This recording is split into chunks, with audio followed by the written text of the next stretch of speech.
జనసేన తెలుగుదేశం భాగస్వామేనంటూ వైకాపా అధినేత జగన్ చేసిన విమర్శలను పవన్ కళ్యాణ్ తిప్పికొట్టారు. దొంగపొత్తులు పెట్టుకోవాల్సిన అవసరం జనసేనకు లేదని తేల్చెప్పారు. తల తెగిపడిన జగన్లా మోదీ అమిత్ షా ముందు మోకరిల్లబోనని పవన్ స్పష్టం చేశారు. నాకేం బాధ లేదు, సహజంగా ఉన్నదే. మరి మీరు 2 సంవత్సరాలు జైల్లో ఉండి బయటకు వచ్చారు. మమ్మల్ని నేనేమనాలి?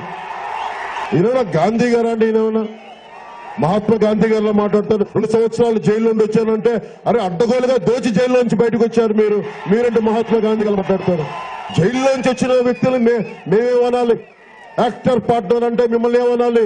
మీరు అమిత్ షా పార్ట్నరా? మీరు బీజేపీ పార్ట్నరా? మీరు నిజంగా నాకు తెలుగుదేశంతో పార్ట్నరే అయితే అరే నేను 2014లో చేశాను కదా, మళ్ళీ వచ్చి వాళ్ళతో పొత్తు పెట్టుకుని ధైర్యంగా ముందుకు వస్తాను. నాకేంటి భయం? మీలాగా చీకటి మాటను వెళ్ళి ఢిల్లీకి వెళ్ళి బీజేపీతో షేక్ హ్యాండ్లు ఇచ్చి అమిత్ షా గారికి అడుమొక్కి మోడీ గారికి మోకరిల్లి నేను అలాంటి పనులు చేయనమ్మా.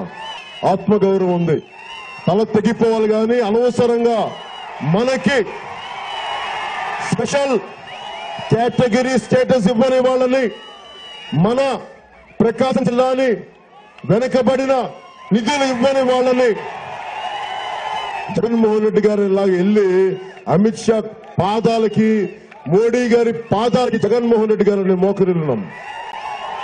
తెలుగుని ఆంధ్రుణ్ణి ఆత్మగౌరవం ఉన్నవని ఆత్మగౌరవం తాకట్టు పెట్టను.